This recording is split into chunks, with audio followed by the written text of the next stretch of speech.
안녕하세요. 저는 외아들 하나 키우며 한평생 살았던 60대 여성입니다.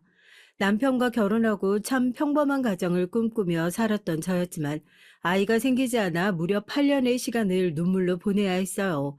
그 시절만 해도 의료기술이 지금처럼 발달하지 않아 아이를 병원에 도움받아 갖는 게 쉽지 않았습니다. 지금이야 딩크 부부라고 해서 아이 없이 사는 부부들도 늘어나고 있지만 신혼 때만 해도 부부에게 아이는 선택이 아닌 필수였어요. 8년간 좋다는 건 그야말로 다 해봤습니다. 아들 줄줄이 낳은 옆집 언니 속옷을 받아오기도 하고 특정 시간을 이용해 보기도 하고 빌고 또 빌고 그렇게 8년을 고생하던 제게 남편이 그러더군요. 그냥 우리 둘이 잘 먹고 잘 살자. 8년 동안의 우리 모습을 봐. 웃음기 하나 없이 어떻게든 애 만들겠다고 애쓰는 이 모습이 정말 사람 사는 모습은 아닌 것 같아. 당신도 예전과 다르게 너무 많이 지쳤고 이건 아닌 것 같아. 나도 그냥 포기하고 싶어. 너무 힘들거든. 그런데 당신이랑 나 닮은 아이가 언젠간 정말 올 것 같은데 이걸 도대체 어떻게 내려놓고 살아야 할지 모르겠어. 딱 2년만 더 해보자. 10년을 채워도 정말 우리에게 안 오면 내가 포기할게. 남편은 제가 너무 힘들어하니 포기하길 바랐고 저 역시 지치고 힘들어 그만하고 싶었지만 방법을 모르겠었죠. 내려놓으라는데 그 내려놓는 걸 어떻게 해야 할까 싶었습니다. 그렇게 딱 2년만 더 해보자고 마음을 먹으니 오히려 속이 편했어요. 그동안은 끝나지 않고 기억 없는 싸움을 하느라 지쳤다면 이젠 2년이라는 시간이 한정되니 오히려 좋았습니다. 그래서일까요? 마음이 편해지고 나니까 정말 꿈만 같이 아들이 저희 부부에게 찾아와 줬습니다. 제가 임신해서 아들을 뱃속에 품던 10개월 내내 남편은 지극정성이었어요. 혹여나 바람에 날아갈까, 지나가던 사람과 부딪혀 넘어질까, 먹고 싶은 게 있는데 참고 있지는 않는지 모든 걸 제 위주로 과하게 보호를 해줬죠. 지쳤던 8년의 시간을 뒤로하고 다시금 신혼으로 돌아간 것처럼 말이에요. 그렇게 저희 부부에게 아이가 생기고 집안의 분위기가 달라졌어요. 늘 웃음기 없이 형식적인 대화만 나누고 각자의 공간에서 시간을 보냈지만 집안에 아기 웃음소리와 울음소리가 가득 차니 사람 사는 집 같더라고요. 모든 부모에게 자식이 왜 귀하지 않겠냐마는 제 아들은 제게 목숨을 줘도 아깝지 않을 너무 귀한 자식입니다. 제 인생에서 가장 잘한 일이 뭐냐고 묻는다면 8년 동안 인내의 시간을 갖고 아들을 포기하지 않은 것이죠. 그렇게 겨우 낳은 아들을 키우며 또 다른 고민이 생기기도 했어요. 귀한 탓에 오냐오냐 키워 타인에게 손가락질 받으며 크진 않을까 하는 노파심에 사랑하는 만큼 오히려 엄하게 키워냈습니다. 특히나 예의와 거짓말 이 두 가지 중점을 두고 키웠어요.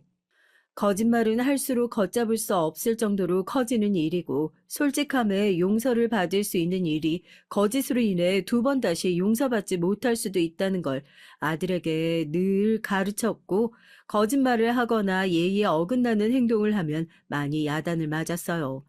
제가 온전히 육아와 살림만 할 수 있도록 남편은 열심히 밖으로 나가 일을 해 돈을 벌어다 줬고 순탄하게 잘 살 수 있었습니다. 그러던 어느 날 남편의 보호전화며 전화 한 통이 걸려왔어요. 심장이 뛰다 못해 터질 것 같았던 그날이 생생하게 기억납니다. 아이 간식을 먹이고 뉘엿뉘엿 해가 저물기 직전이던 겨울날 오후 5시경 곧 퇴근하고 올 남편을 기다리며 저녁 준비를 하려던 때였죠. 평소와 달리 퇴근 전에 연락이 없기에 조금 늦으려나 보구나 싶었는데 그게 아니었어요. 서둘러 집으로 오려던 남편은 음주 차량과 사고가 크게 났고 의식불명이었죠. 병원에서 연락을 받고 급히 가봤을 땐 이미 너무 좋지 않은 상태였고 그렇게 남편을 보내는 줄 알고 무너져 내렸었습니다. 울고 또 울고 정신이 나갈 정도로 울기만 했어요. 당장 남편이 없는 제 삶을 상상해 본 적이 단 한 번도 없었기에 막막했습니다. 응급 대수술을 마친 남편은 4일이 넘도록 의식을 되찾지 못했고 최악의 상황을 고려하라는 말에 4일간 뜬 눈으로 밤을 지새웠어요. 그렇게 4일 후 기적처럼 눈을 뜬 남편은 저를 보자마자 미안하다며 눈물을 보였습니다. 남편은 제가 얼마나 걱정하고 아팠을지 알았겠죠. 본인이 다친 것보다 당장 저와 아들을 두고 갈 생각에 가슴이 미어졌을 겁니다. 그러니 눈을 뜨자마자 미안하다는 말이 나왔겠죠. 아니, 여보, 괜찮아. 미안하긴 뭐가 미안해. 이렇게 눈 떠줘서 너무 고마워요, 여보. 재활받고 천천히 회복하면 돼. 남편이 어떤 모습이든 살아준 것만으로도 감사해서 상관없었습니다. 다행인 건 특별한 후유증도 없었지만 고관절이 박살날 정도로 으스러졌고 남편의 병상 생활은 무려 6개월간 이어졌어요.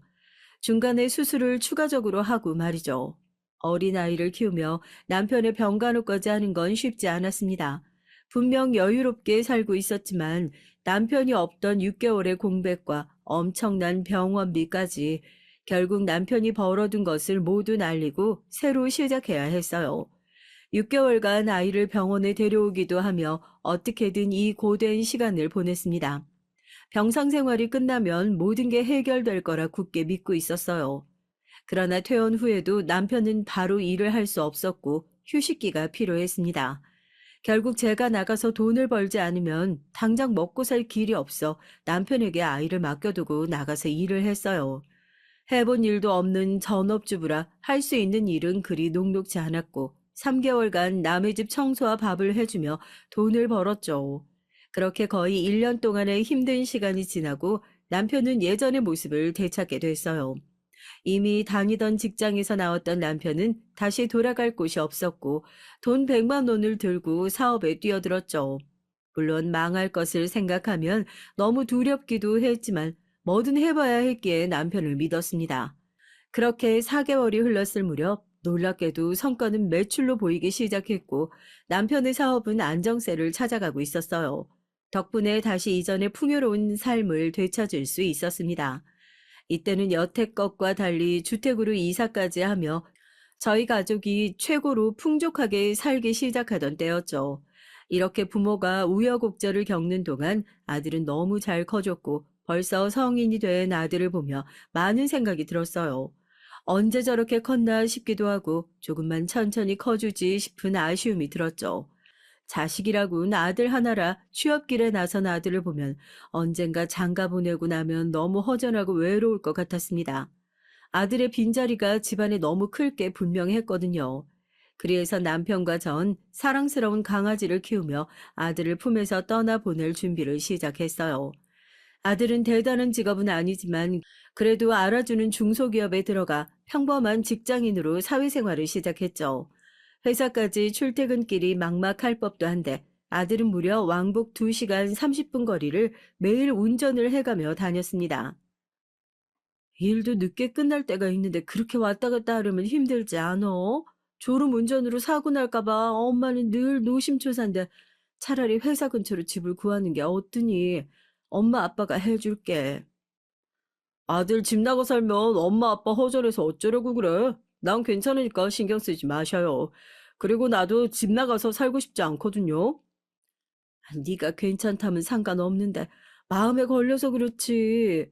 아무튼 간에 혹시라도 너무 힘들면 말해. 언제든 집이야 구하면 그만이니까. 아들은 속이 깊었어요. 나가서 살면 참 편할 텐데 부모가 마음에 걸려서 그 힘든 출퇴근을 반복하던 아들이었죠. 대단히 다정한 성격은 아니었지만 그래도 늘 부모가 우선이던 아들이라 키운 보람을 충분히 느끼며 살았습니다. 그러던 중 아들은 꼭 소개를 해주고 싶은 여자가 있다며 저희 부부에게 인사를 하러 왔어요. 수백 번 상상했던 그 상황이긴 했는데 막상 며느리감이 인사를 오니 참 기분이 묘했습니다. 한상을 거하게 차려두고 예비 며느리를 맞이했을 때 너무 떨려서 제대로 인사도 못하는 제게 상냥히 웃으며 그랬죠. 어머님, 아버님 정식으로 인사드립니다. 오늘 귀한 자리에 초대해 주셔서 너무 감사드려요. 참 좋은 사람을 만나는 것에 감사하며 지냈는데 두 분 뵙고 보니까 왜 이렇게 좋은 사람인 줄 잘 알겠네요. 이 사람 이렇게 멋진 사람으로 키워주셔서 감사합니다. 아이고, 말을 참 곱게 하네, 아가씨가. 우리가 뭐 한 게 있나, 지 혼자 잘 큰 자식이에요. 부모 덕 본 것도 없어서 괜히 민망하네. 결혼하고 싶은 여자라고 이렇게 데려오니 기분이 좋으면서도 참 떨려서 말을 제대로 못하겠네. 저도 많이 떨리지만 앞으로 얼굴 자주 보고 만나고 그러면 가까워질 거라 믿어요. 제가 노력할게요. 며느린 말을 참 곱게 하는 것이 마음에 쏙 들었어요. 애교도 많고 웃음도 많은데 거기다 부침성도 좋아서 그 어색한 자리를 웃음으로 가득 채워줬습니다. 아들이 다 좋은데 숫기가 없고 낯선 사람과 대화를 나누는 것도 꺼려해서 참 걱정이 많았었는데요. 그런 아들에게 너무 필요한 배우자였죠. 허락할 것도 없이 두 사람의 하나가 되겠다는 것을 저희 부부는 축하를 해줬습니다. 그리고 며느리는 하루가 멀다 하고 연락을 하며 저희 부부와 어색한 거리를 좁히려고 많이 노력을 해줬어요. 어머님, 혹시 오늘 시간 괜찮으시면 저랑 데이트 하실래요? 마침 휴무날이라 어머님이랑 쇼핑도 하고 밥도 먹으면 너무 좋을 것 같아서요. 아이고, 말이라도 너무 고맙지. 아, 휴무인데 나랑 시간을 보내도 괜찮겠어? 친구들이랑 보내지. 당연하죠, 어머님. 전 어머님이랑 데이트하고 시간 보내는 게 더 좋아요. 제가 모시러 갈게요. 며느린 연락도 자주 했지만 이렇게 불쑥 데이트 신청도 많이 했고 아들과 다른 딸의 매력을 제게 느끼게 해줬습니다. 자식을 더 낳고 싶어도 못 낳아 아쉬웠던 저희 부부에게 며느린 그야말로 딸로 다가왔어요. 그렇게 생각을 하니 참 귀하더라고요. 며느리가 아들처럼 부족한 것 없이 다 누렸으면 좋겠고 해주고 싶은 것이 천지였습니다. 함께 쇼핑을 가면 명품 가방 하나 골라보라며 선물을 쥐어주기도 했고 저렴한 옷을 사주기도 하고 마음에 들어하는 건 선물로 많이 줬어요. 이렇게 우리 집안에 찾아와 준 것이 고맙기도 했지만 아들과 잘 살라는 마음도 담겨 있었죠. 자식들이 고생해서 모은 돈을 결혼할 때 집도 구하고 가정 가구도 맞추려고 했지만 저희 부부는 말렸습니다. 살다 보면 갑자기 돈 한 푼 없어서 당혹스러울 때도 있으니까 너희가 모아둔 돈은 여윳돈으로 쥐고 살아. 우리가 너희한테 해줄 수 있으니까 결혼 준비 걱정하지 말고 너희 돈 쓸 생각은 하지 말고 그렇게까지 안 해줘도 돼. 그렇게 다 해주고 나면 엄마 아빠는 어떻게 살려고 그래? 아, 우리가 바보니? 당연히 우리 평생 쓸 건 남겨두고 해주는 거지. 노후 자금은 이미 빼둬서 너희한테 집 해주고도 괜찮어. 우리 걱정은 말어. 그렇게 저희 부부는 아들 내외가 살 집도 해주고 가전 가구도 채워주고 혼수 예단 이런 걸 형식적인 것들이니 모두 생략을 하자고 했어요. 많은 것들을 해주니 며느리는 오히려 눈치를 보는 듯 보였습니다. 늘 웃기만 하던 며느리가 어딘지 모르게 불편한 표정을 짓고 있기에 물었죠. 아, 오늘 무슨 일 있어? 표정이 영 안 좋은 게 마음 쓰이네. 그게 어머님, 아버님은 이렇게 정말 다 해주시는데 저희 집에서는 많이 해주시지 못하니까 그게 마음에 걸려서요. 아이고, 똑같이 자식 놓고 사는 부모 마음 다 똑같다. 해줄 수 있는 집에서 더 해주는 거지. 아, 누가 더 하고 덜 하고가 어딨어. 나 그런 걸로 마음에 담아두고 그러지 않으니까 걱정 마. 늘 너무 감사해요. 참 제가 뭐라고 이렇게까지 해주시는지 가끔은 꿈인가 싶을 때도 있다니까요. 제가 앞으로도 잘할게요, 어머님. 며느린 고마워할 줄 아는 사람이라 더 해주고 싶기도 했습니다. 하루는 다 같이 저녁을 먹으려 외식 장소에서 기다리는데 30분이 넘도록 며느리가 오질 않았죠. 연락도 닿지 않아 걱정을 하며 한참을 기다리던 중 멀리서 헐레벌떡 뛰어오는 모습을 보고 안도했어요. 죄송해요. 너무 늦었죠?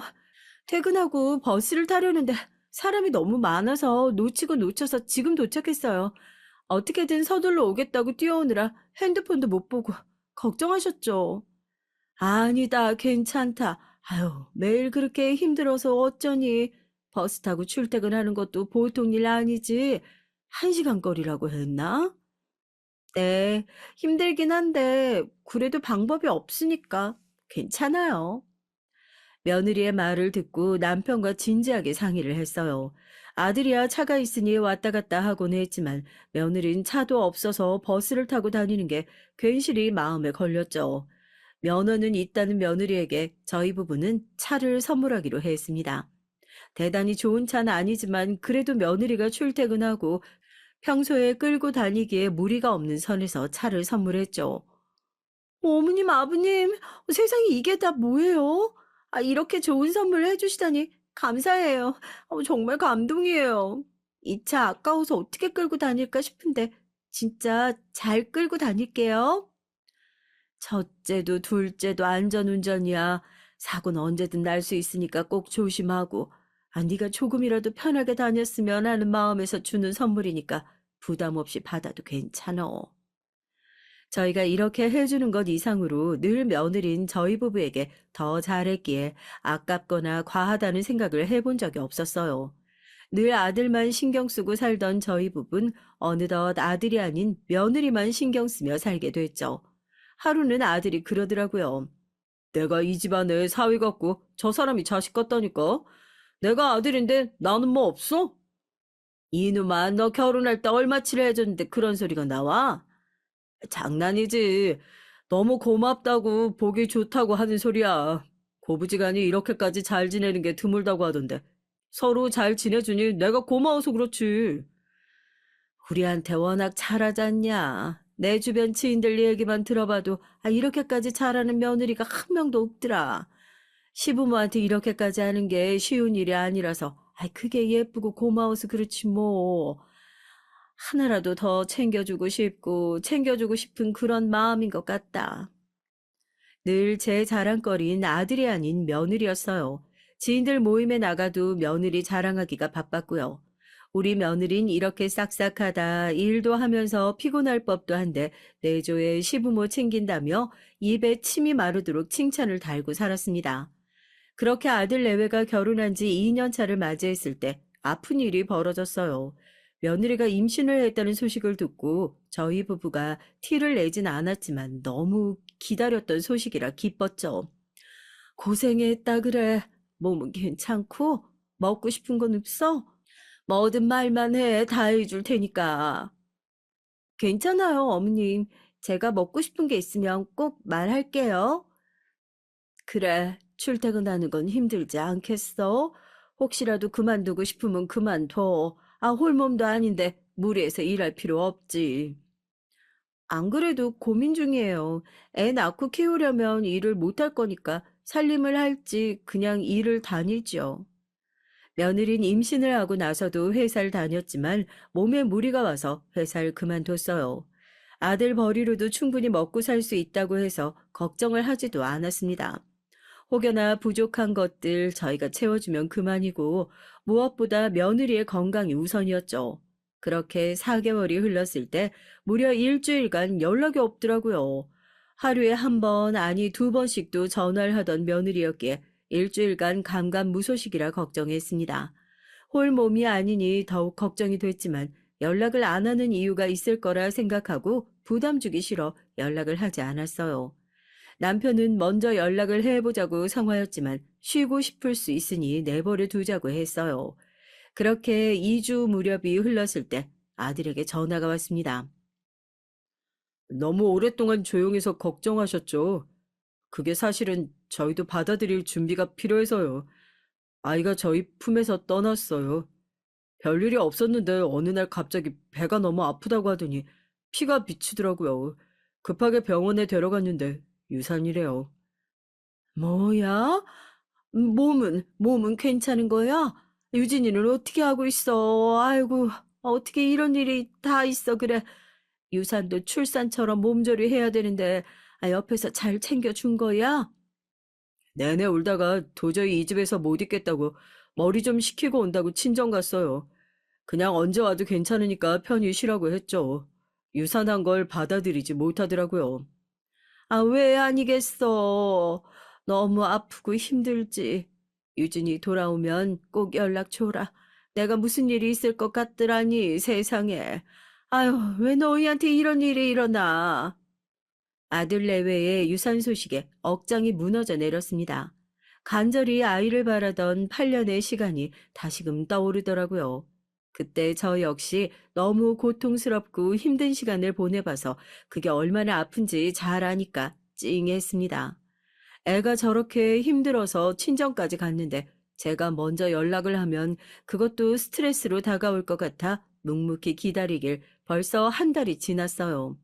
한 달이 지나고서야 며느리에게 전화가 왔습니다. 어머님, 너무 늦게 전화드려서 죄송해요. 애가 그렇게 가고 나니까 제정신으로 하루하루를 버틸 수가 없었어요. 제가 왜 이렇게 살고 있나 싶고 얼마나 못났으면 뱃속에 품은 애 하나 지키지 못했을까 싶어서 자책하느라 미칠 것 같았어요. 유진아, 그건 네 잘못 아니다. 아이는 또 찾아올 거야. 연이 아니었다고 우리 그렇게 생각하자. 나도 아범 갔는데 8년 걸렸다. 1분 1초를 8년간 매일 지옥에서 살았어. 그래도 지나고 보니 결국 자식 낳고 이렇게 귀한 며느리까지 얻고 살고 있잖니. 힘들어도 정신 차려야 된다. 어떻게든 이겨내야 또다시 찾아온 아이를 반겨줄 수 있어. 애를 꼭 낳아야 할까요? 전 무서워요. 또 임신하고 나서 유산될 수도 있다고 하는데 아이를 그렇게 허무하게 또 보내고 나면 진짜 미칠 것 같아요. 우선 지금은 그런 생각은 하지 말고 너 안전 찾는 거에 집중해 보자. 며느리는 그야말로 제정신이 아니었습니다.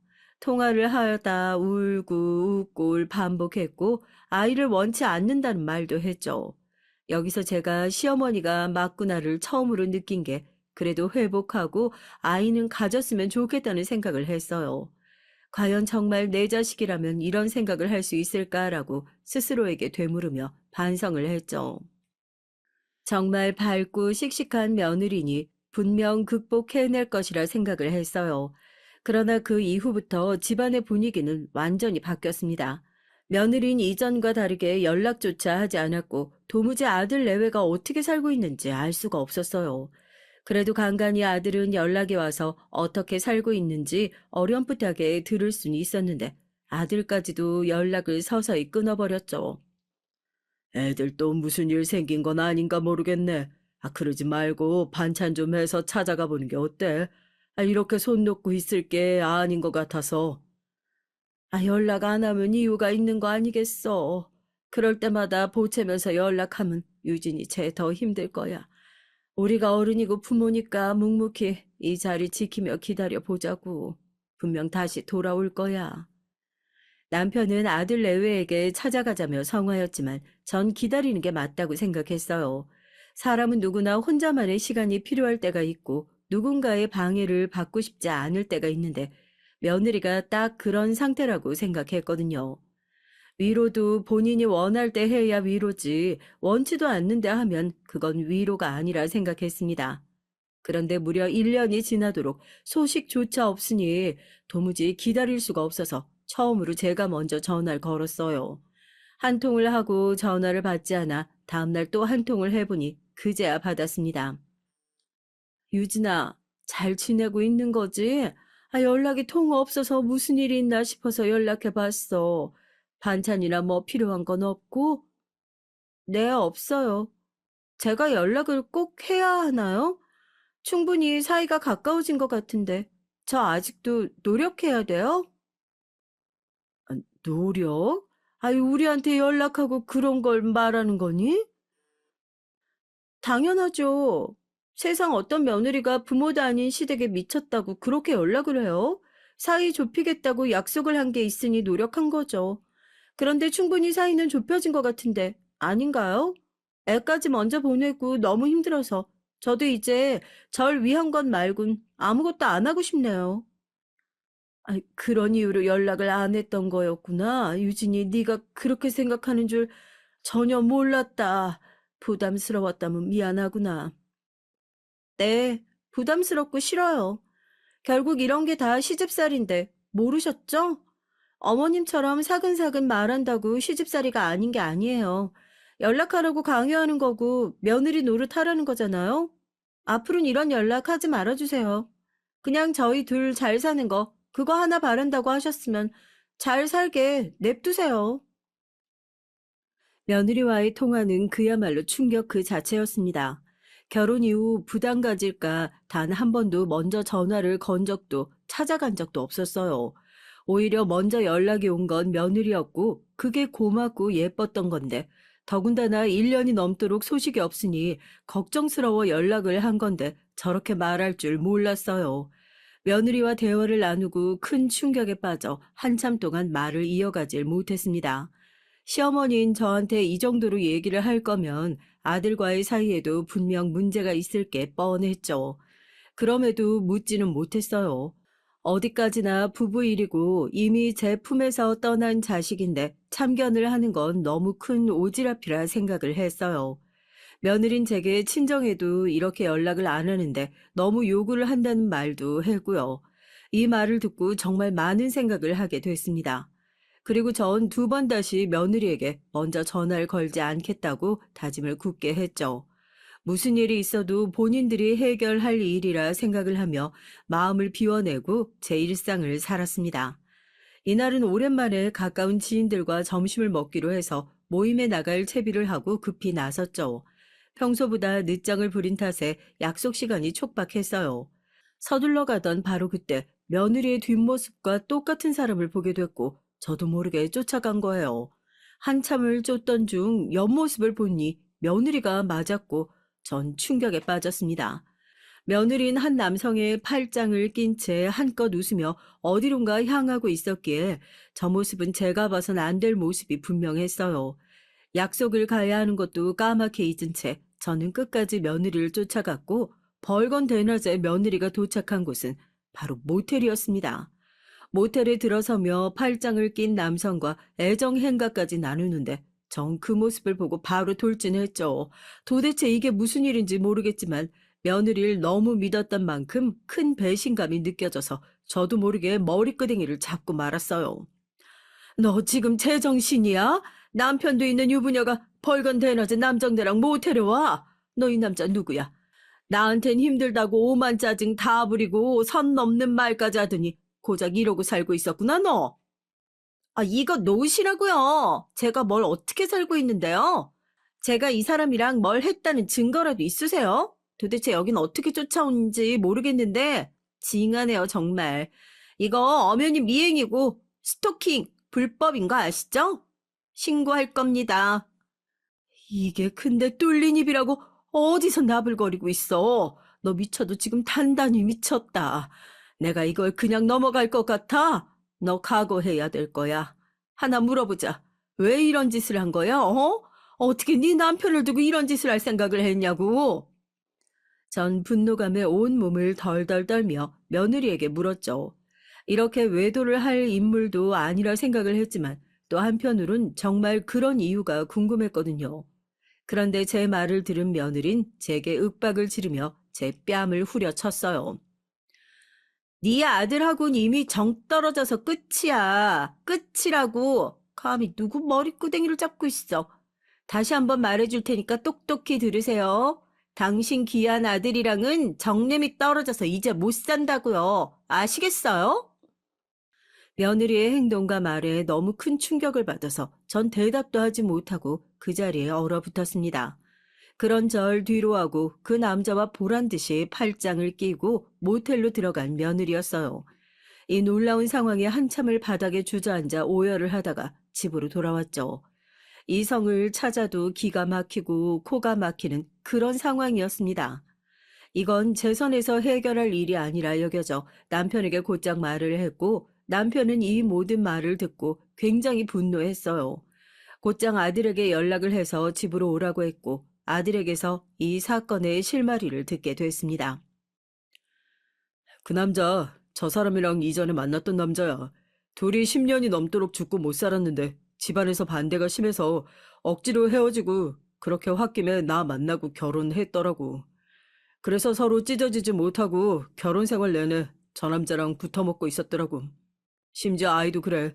아무리 생각해도 개월수랑 맞지 않는데 내가 아빠가 아니면 누구겠어 싶어서 말았거든. 근데 그 애도 결국 그 남자 아이였던 건데 유산하고 지 힘들다고 그렇게 난리를 쳤던 거지. 이혼을 하고 싶어도 엄마 아빠한테 어떻게 말해야 할지 모르겠고 그냥 이 모든 상황을 박차고 다시 일어설 자신이 없었어. 죄송해요. 못난 모습 보여서. 그게 네 잘못도 아닌데 왜 부모인 우리한테 말을 못해? 다른 사람은 아니더라도 우리한테 말을 했어야지. 그걸 왜 멍청하게 혼자 견디고 있냐고. 1년을 넘도록 넌 어떻게 살고 있었던 거야? 단순히 홧김에 너랑 결혼한 게 아니라는 생각이 든다. 과연 집에 돈이 없었어도 홧김에 결혼을 했을까 싶어. 쟤는 내가 가만두지 않을 거니까 그렇게 알아. 한번 화가 나면 누구도 말릴 수 없는 남편이 굉장히 크게 분노를 해버렸고 저 역시 그런 남편을 말릴 생각은 없었어요. 들어보니 처음 외도를 걸렸을 때 빈 것도 아니고 그 이후로 아주 대놓고 제 아들을 기만하며 당당하게 외도를 했던 며느리였죠. 저희 부부는 수단과 방법을 가리지 않고 며느리를 처참한 상황에 처하게 해야겠노라 다짐했습니다. 그렇게 남편과 아들은 수소문을 해서 그 남자의 정체를 찾아냈어요. 알고 보니 교육자 집안에 번듯한 아버지까지 있던 집 자식이었습니다. 그런데 자식들 중 유일하게 아픈 손가락이 바로 그 남자였고 홀로 정신 못 차린 막내 아들로 수만 가지 사고를 치고 다녔대요. 이 모든 내용을 인지하고 저희 부부는 곧장 그 남자네 집으로 찾아갔죠. 저희 집은 이미 풍비박산이 났기에 조용히 물러설 이유가 없었죠. 그 집에 찾아가니 점잖은 부부가 저희를 반겼고 바로 본론으로 들어갔습니다. 이 집 막내 아들이 내 며느리랑 바람이 난 걸 아시나요? 둘이 죽고 못 산 게 10년 넘었다고 하던데 결혼 생활 도중에 애도 갖고 바람 난 걸 시애미가 눈으로 직접 봤는데 떳떳하게 모텔에 팔짱 끼고 들어가더랍니다. 저희는 이걸 도무지 그냥 넘길 수가 없는데 어떻게 생각하세요? 도대체 자식 교육을 어떻게 시키면 저런 못돼 먹은 행동을 합니까?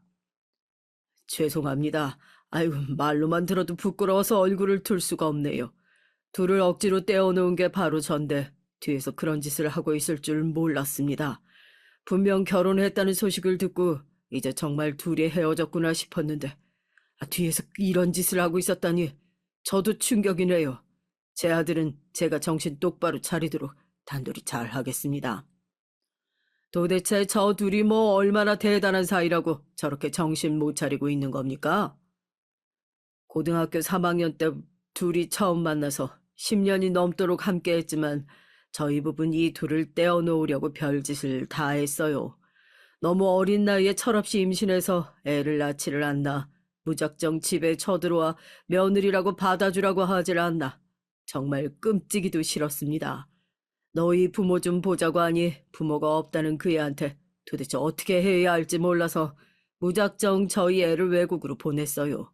거기서 그 애가 결혼했다는 소식을 저희에게 건너서 전했고 이젠 정말 괜찮겠지 싶어서 한국으로 돌아오라고 한 거였습니다. 이 둘은 제가 어떻게든 떼어 놓을 거고 제 아들놈은 정신 차리도록 제가 똑바로 하겠습니다. 고개 숙여 사죄드립니다. 잠깐만, 부모가 없다니요? 누가 부모가 없어요? 저희가 인사도 드리고 다 했는데 아무래도 거짓말을 한 것 같네요. 하다 부모 없다는 거짓말도 하다니 그는 정말 사람이 아닙니다. 이거 어떻게 해결해야 할지 모르겠지만 혹시 그의 부모 집 주소를 알면 좀 알려주시겠어요? 사실을 듣고 나니 더 충격적이었습니다. 며느린 처참하다 못해 진짜 사람 같지도 않게 살고 있었어요. 애까지 낳았었으니 한마디로 사기 결혼에 당했다고 볼 수밖에 없었죠. 또 저쪽 집 아버지가 집 주소를 알려달라는 말에 생각이 많아졌어요. 저 역시 사돈집으로 쳐들어갈 계획이었기에 함께 가는 게 오히려 좋겠다 싶었거든요. 그래서 다 같이 사돈네로 향했고 그야말로 다 때려 부수겠다 다짐을 하고 갔습니다. 그렇게 도착한 사돈네는 저희가 온 것에도 놀랐지만 모르는 사람들이 함께 오니 당혹스러워했어요. 연락도 없이 갑자기 여기까지는 어떻게 오셨는지 모르겠네요. 혹시 무슨 일이 있으신가요? 안 그래도 요즘 유진이가 연락이 통 없어서 걱정했는데 애들 무슨 일이 있죠? 자식이 뭘 하고 다니는지도 모르고 그저 자식 걱정하는 사돈 모습에 마음이 아팠습니다. 부모가 도대체 뭔 죄일까 싶었지만 그래도 할 건 해야 했어요. 어떻게 소식을 들었는지 한참을 연락조차 받지 않던 며느리도 왔습니다. 저희 부부뿐 아니라 상간남의 부모까지 와 있는 걸 보고 며느린 주저앉아서 기절할 듯 혼미해 보였어요. 그런 며느리를 무시하고 저희가 할 말을 하려는데 제 아들이 그랬습니다. 너 여기서 쓰러지려고? 야, 정신 똑바로 차려. 네가 벌인 짓이 뭔지 똑똑히 네 귀로 듣고 눈으로 봐. 여기서 네가 정신 잃어버리면 재미가 없잖아? 너 때문에 피눈물 흘린 사람들이 처음으로 목소리를 내는 이 재밌는 광경을 네가 다 보라고. 평소에 악하게 말하지도 못하는 아들인데 얼마나 맺힌 게 많았으면 저렇게 말을 할까 싶었죠. 아들의 말이 끝나니 상간남 아버지가 입을 열으셨습니다. 죄송하지만 제가 먼저 말하겠습니다. 당신 딸은 부모가 없다 해서 10년이 넘도록 난 그런 줄 알았는데 이렇게 멀쩡하게 살아 계셨군요.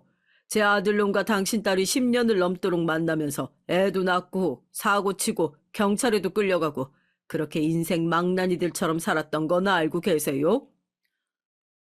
지금 이게 다 무슨 말이고 무슨 상황인지 모르겠네요. 저희 유진이가 뭘 했다는 건지. 지금 말씀하신 게 저희 유진이가 그랬다는 겁니까? 저희 유진이가 그럴 리가 없는데 애가 얼마나 바르고 착실한 딸인데 이게 무슨 소린지 다 모르겠네요. 사돈은 당장이라도 충격에 쓰러질 듯 휘청거리셨죠. 딸을 그야말로 아주 착실하고 성실한 돈 잘 벌고 자리 잘 잡은 자식이라고 생각을 하셨으니 그럴 만도 했습니다. 여태껏 본인 부모에겐 단 한 번도 미운 모습을 보이지 않았던 며느리였고, 그래서 상간남 부모에게도 부모가 없다는 말을 했었던 거였어요. 상간남 아버지의 말이 끝나고 저희 남편이 이어 말을 했습니다. 들은 그대로입니다. 제 아들은 저런 여잔 줄도 모르고 결혼을 했고 중간에 임신했다 유산도 했는데 그게 제 아들 아이도 아니고 저쪽 집 아들의 자식이랍니다. 그뿐인가요? 지 시어머니한테 상간남이랑 팔짱 끼고 모텔 가는 걸 걸렸는데 되려 큰 소리 치며 시어머니 뺨을 때린 게 당신 자식이라고요. 도저히 억울하고 분해서 이혼하는 걸로 넘어갈 수 없어서 이렇게 찾아왔네요. 내 자식 인생을 망치고 우리 집안을 풍비박산 냈으면 당신네들도 저런 자식까진 죄로 처참하게 어디 당해봐야지 안 그럽니까? 남편의 말을 들은 사돈은 한참을 덜덜 떨다 며느리에게 물었어요. 너 이 모든 말들이 사실이야? 정말 네가 저런 행동을 다 하고 살았다는 거야? 아니야, 아빠, 오해가 있어. 나 알잖아, 아빠. 딸이 그럴 리가 없잖아. 저 사람들 말고 내 말을 믿어줘야지, 아빠는. 바로 그때 사돈은 며느리를 향해 뺨을 후려쳤고 순식간에 정적이 흘렀습니다. 한참 정적이 흐르던 중 사돈의 곡소리가 나더군요. 죄송합니다. 죄송하다는 말밖에 드릴 말씀이 없어서 더 죄송합니다. 잘난 자식인 줄 알고 알아서 잘한다고 생각해서 부모인 저희가 신경을 안 써서 이런 일이 벌어진 것 같습니다. 얘는 오늘부로 제 딸도 자식도 아니고 버릴 겁니다. 그러니 저희한테 죗값을 치를 수 있도록 엄벌을 받게끔 해주세요. 저렇게 망가진 이상 부모인 저희 말을 듣지도 않을 것이고 사회에서 심판하는 게 맞겠습니다. 사돈의 대답은 예상 외의 답이었어요. 아무리 그래도 자식을 버리는 부모가 어딨냐고 하지만 정말 자식을 그대로 버리셨죠. 심각성을 이제야 깨달은 며느리의 추태는 이제부터 시작이었습니다. 바닥에 주저앉아 기어다니며 제 아들 바짓가랑이를 붙잡고 그러더군요. 여보, 내가 잘못했어. 내가 정신이 잠깐 나갔었던 것 같아. 나 정말 이런 여자 아닌 거 잘 알잖아. 정신 차리고 다시 여보 옆으로 갈게. 우리 신혼 때 좋았잖아. 그렇게 어머님, 아버님께도 내가 다시 잘할게. 그러니까 나 버리지 마, 응? 당신 없으면 내가 어떻게 살아. 그래도 우리 부부잖아? 당신, 나 사랑하잖아. 사랑이라고 했니, 너 지금? 넌 그 마음을 이용해서 네가 원하는 걸 다 얻어낸 독한 여자야. 그뿐이야? 어떻게 네 부모까지 속이며 두 얼굴 가면 쓰고 살았어? 난 이제 네가 싫은 게 아니라 소름이 끼쳐. 어떻게 너라는 사람을 와이프로 두고 살았는지, 사랑을 했던 건지, 모든 지난 날에 나 자신을 지워버리고 싶다고. 그러니까 입 다물고 앞으로 벌어질 상황들 대처나 잘해. 그게 무슨 말이야. 당신이 나 없이 어떻게 산다 그래? 내가 잘한다고 하잖아. 잘한다고 했잖아. 며느린 악에 받쳐 소리까지 지르며 아들에게 매달렸어요. 그러나 거들떠보지도 않는 아들의 완강한 모습에 며느린 한참을 울다 쭈뼛거리더니 상간남에게로 가더군요. 자기는 나 안 버릴 거지? 내가 지금 누구 때문에 이 꼴인데. 설마 나 버리는 거 아니지? 맞지? 대답 좀 해. 그러고 서 있지만 말고. 네가 10년을 넘도록 날 이렇게 만들었잖아. 너 없이 아무것도 못하게 만들었으면 네가 책임져야지. 이 정도로 네가 최악인 줄 몰랐다. 너 나한테까지 거짓말했잖아. 남편이랑 이혼 소송 중이라며. 지금 내용 들어보니 전혀 다른데? 난 네가 이혼 소송 중이라고 해서 만난 거고 그 시간이 2년이 넘도록 길어지는 싸움이라고 해서 만난 거야. 아무 문제 없이 결혼 생활 중이었으면 난 너 안 만났어. 내가 미쳤어? 유부녀를 건드리게. 넌 나한테 딱 그 정도였지. 그 이상은 아니었다. 내가 10년을 넘도록 알고 지낸 네가 맞는지 의심스럽다. 이제 우리 그만하자. 다들 나보고 어쩌라고? 내가 뭘 그렇게 잘못했는데? 내가 뭘? 며느린 그야말로 미친 사람 같았습니다. 그 와중에 상간남에게도 거짓말을 하고 관계를 유지했던 터라 며느린 모두에게서 하루아침에 버림을 받게 됐어요. 상간남도 모든 걸 알고 있는 한통속이라 생각을 했는데 이혼 소송이 2년이 넘도록 길어진다는 말을 믿고 관계를 시작한 거라 딱히 할 말은 없었습니다. 사도는 끝까지 고개를 숙여 사과를 했고 그렇게 돌아왔어요. 그럼에도 여기서 끝내지 않고 저희가 할 수 있는 것은 모두 다 했어요. 상간남으로 상대를 고소해버렸고 며느리의 밥줄을 끊어버렸죠. 10년이 넘도록 저 남자를 만날 만큼 한 가지에 굉장히 몰두하고 집중하는 며느리였습니다. 직장도 마찬가지로 한 곳에 들어가 정착하며 오래도록 본인의 커리어를 쌓았었죠. 그래서 남편은 가장 소중한 것들을 모두 잃게 만들 것이란 의지에 불타 직장을 건드렸습니다. 며느리가 종사하던 곳 자체가 굉장히 소문이 빠른 곳이라 이미지 관리에 힘을 써야 했거든요. 처음엔 사내 게시판을 통해 이 모든 사실을 폭로했고 이어 회사에 찾아가기도 했습니다. 너 왜 전화 안 받니? 네가 전화 안 받으니까 내가 여기까지 찾아올 수밖에 없잖아. 다른 남자애 갖고 유산한 걸로 오만 생색을 다 부리고 부모 없다고 거짓말을 하질 않나.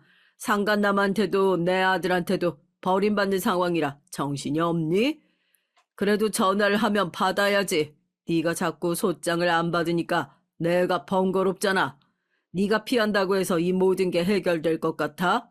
너 결혼 전에 애 나온 것도 결혼 목적도 시댁 돈 뜯으려 한 거고 너 사기꾼이야. 알지? 일부러 남편은 두서없이 며느리가 했던 모든 만행을 다시금 읊으며 대화를 했어요. 며느리는 안절부절 못하며 남편을 막으려 했지만 그럴 수 없었습니다. 결국 회사인 순식간에 며느리의 일이 입방아에 오르기 시작했고 모두가 따가운 눈초리로 쳐다봤어요. 그러던 중 높은 사람이 남편 앞으로 찾아와 대화를 했습니다. 지금 하셨던 모든 일을 이유진 씨가 벌인 일이 맞다는 거죠? 사실 체크가 너무 중요해서 선뜻 말씀을 못 드리겠거든요. 네, 맞습니다. 저 이유진이가 모두 벌인 일이고 본인 집을 포함해 새 집을 풍비박산시키고 뻔뻔하게 이 일을 다니네요. 저희한텐 그만두었다고 해서 일을 다시 다니는 줄도 몰랐거든요. 굉장히 심각한 사안으로 받아들이고 있고 회사 측에서도 조치 취하겠습니다. 다만 다른 직원들은 업무를 하는 곳이라 자리를 비워주시면 감사하겠습니다. 그렇게 며느리에게 그나마 남아있던 동아줄까지 싹 잘라버리고 말았어요. 본인 짐도 하나 제대로 못 챙기고 그렇게 쫓겨난 며느린 오갈 곳도 없어서 정신을 못 차리고 살았습니다. 그럼에도 이 동네는 떠나지 않아서 내내 눈에 보였죠. 하루는 술을 잔뜩 먹고 길거리에 앉아서 울었습니다. 난 왜 이렇게 못났을까? 세상의 모든 사람들이 저렇게 잘 사는데 나만 왜 그럴까? 아니, 나는 왜 살까? 앞으로 내가 살 수 있을까? 며느린 한참을 홀로 떠들다 그렇게 술에 취해 뻗었죠. 며느리와의 모든 악연은 저걸 끝으로 소식조차 듣지 못하고 살았어요. 아들에겐 너무 큰 트라우마이고 부모인 저희 역시 기억하기도 싫어서 따로 떠올리지도 않았습니다. 그로부터 4년이 흐른 최근에서야 며느리 소식을 알게 됐어요. 한동안 서로 바쁘고 힘들어서 가족 여행을 못 떠났던 저희 가족은 강원도 한적한 곳으로 여행을 가게 됐죠.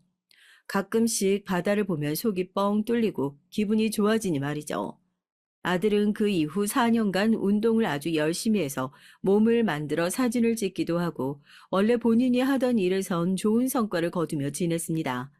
물론 나이만 먹어가는 아들이 짠하고 아쉬워 다른 짝을 만나길 바랐지만 본인이 아직 원치 않는 것 같아서 별말 안 했었죠.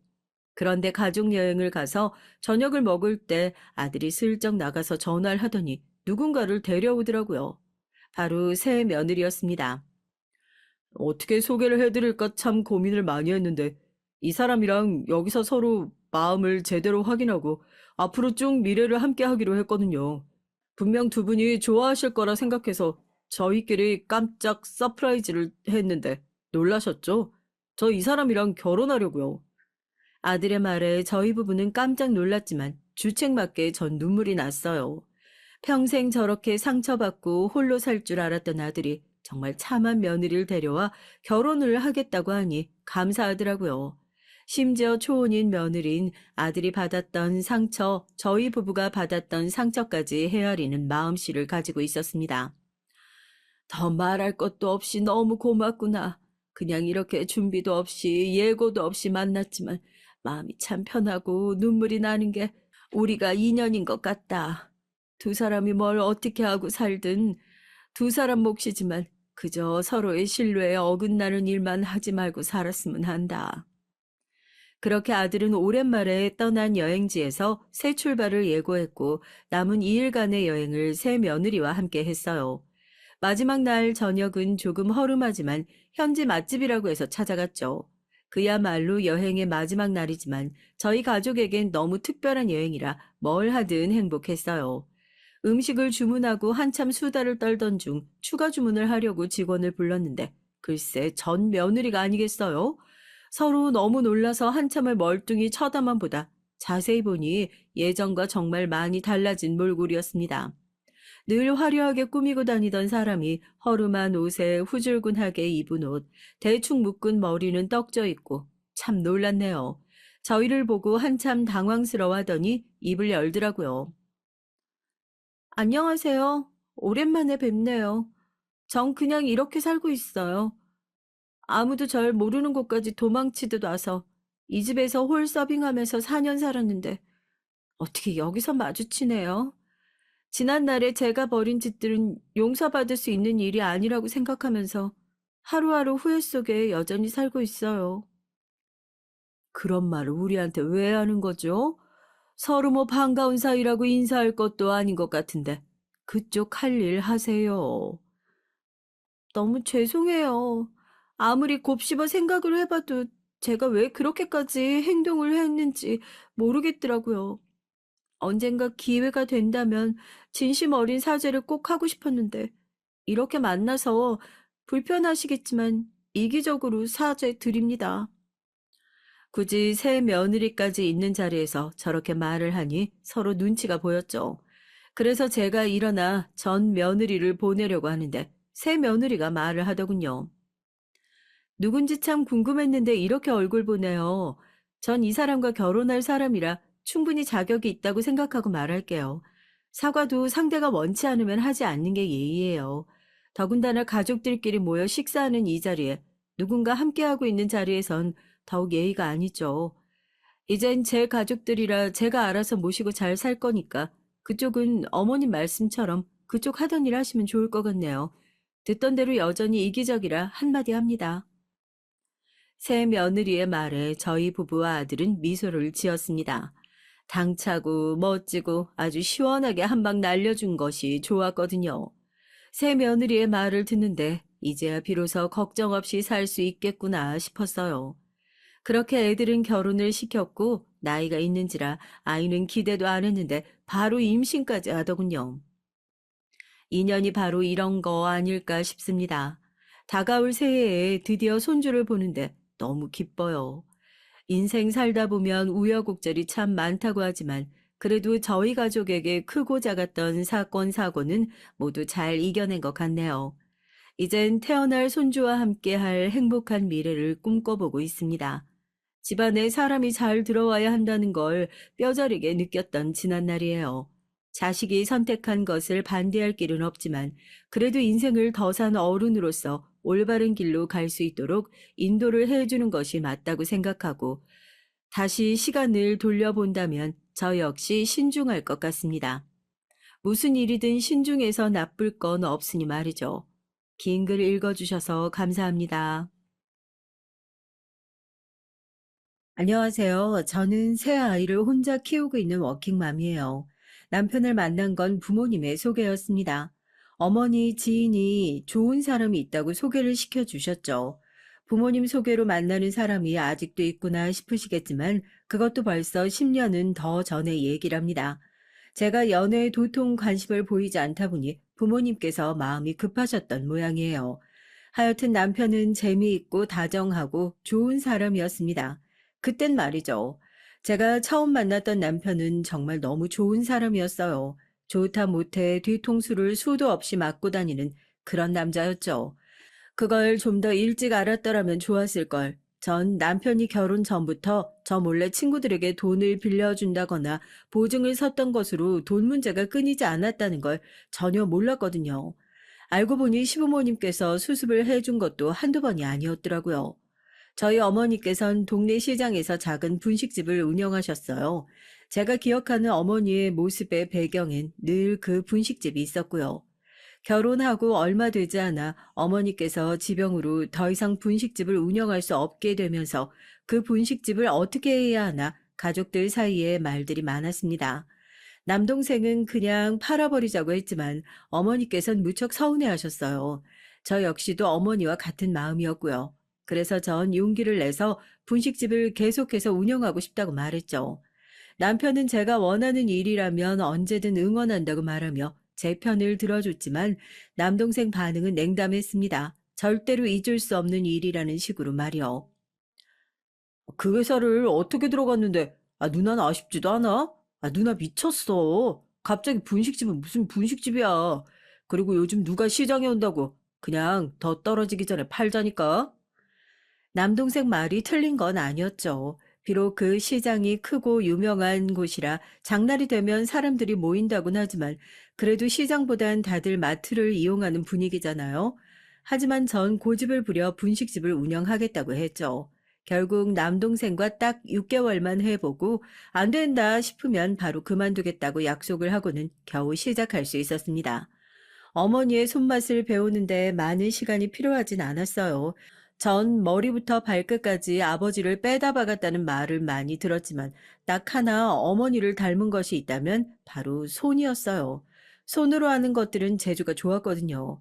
우리 애들 어릴 때 옷의 80%는 다 제가 만들어 입혔을 정도니까요. 그렇게 시작한 분식집은 의외로 인기가 좋았습니다. 동네에서 오래 장사를 한 곳이다 보니 오며 가며 어르신들이 많이 찾아주기도 하셨지만 시장 맞은편에 학원들이 많아서 배고픈 학생들도 꽤 많이 왔고요. 얼마 버티지 못할 것이란 남동생의 말이 무색하게 분식집은 멀쩡하게 잘 돌아가고 있었답니다. 찾아주는 손님이 맛있게 먹어주는 모습을 보면서 점점 더 분식집에 욕심이 생기기 시작했고요. 당시 유행한다는 것들을 배워서 메뉴판을 채우기도 했고 스스로 이런저런 레시피를 구상해서 만들어 보기도 했고요. 남편은 그런 절 참 많이 도와줬어요. 마감 시간에 맞춰 저를 데리러 와선 가게 정리하는 걸 도와주는 건 기본이고 새로 메뉴를 만들 때마다 먹어보면서 이런저런 피드백을 주기도 했죠. 남편과 트러블이 생긴 건 분식집을 시작한 지 얼마 지나지 않아서였습니다. 빨래를 돌리려고 주머니를 정리하는데 종이 하나가 나오더라고요. 꼬깃꼬깃 접혀 있었죠. 이게 뭔가 싶어서 보니까 고깃집 전단지더라고요. 문제는 뒷면이었습니다. 뒷면엔 커다란 글씨로 어제 날짜와 함께 며칠까지 꼭 1,000만 원을 갚겠다고 적혀 있더라고요. 그리고 그 밑에는 남편의 이름과 저도 잘 아는 남편 친구의 이름이 있었어요. 전 눈이 튀어나올 것 같았습니다. 1,000만 원이라니요. 전 허둥거리며 남편에게 달려가 이게 뭐냐고 물었죠. 남편은 당황하며 어디서 찾았느냐고 묻더군요. 이건 도대체 어떻게, 당신 내 물건 뒤졌어? 뒤지긴 뭘, 빨래하려고 보니까 주머니에 들어있던데요? 당신 돈 빌려줬어요? 1,000만 원이나?